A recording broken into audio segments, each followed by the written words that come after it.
quite sure whether the camera's level or whether the road's unlevel or whatever. Anyway, it's about nearly the end of the trip, and you can see the vehicle up front moving fairly slow. We've just dropped back a little bit.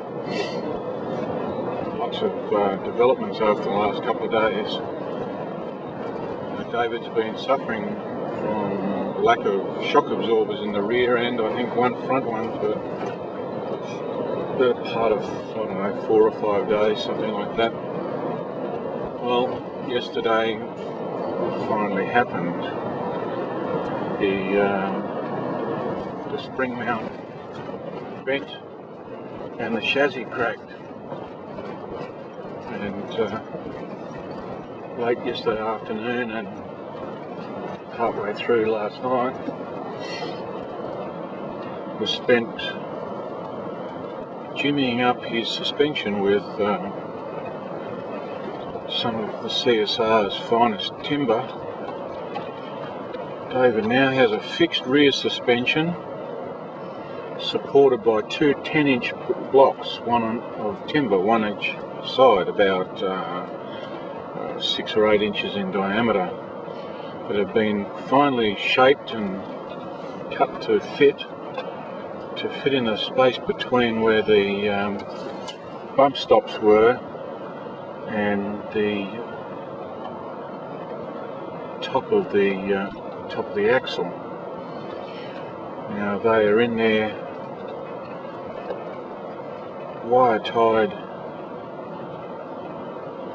well, fencing wire to the springs, the coil springs, then a set of chains around the top of the coil springs to the bottom of the axle on both sides, mind you,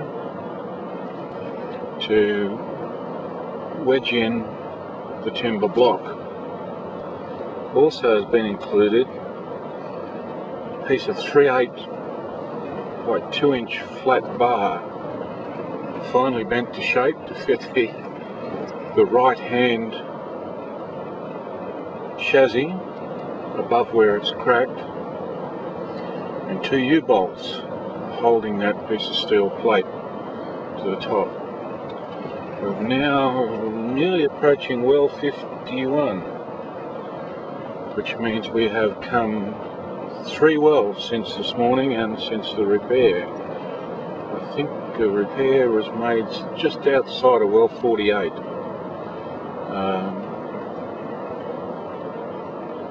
Much discussion at the time as to what the fix was going to be, and after the combined efforts of one tag-along tour operator, 2 farmers or bush mechanics, 1 fitter, 1 mechanic and 1 electrician, the fix would appear to have been made, although not a very comfortable ride for young David. Going ahead of us at the moment are 2 vehicles towing trees, trying to smoothen out David's ride somewhat. Now in this softer country that's having an effect, but in this harder, yes, you can see and possibly hear from David's truck, that's not having that much of an effect. I'm just wondering whether David's back door is now open.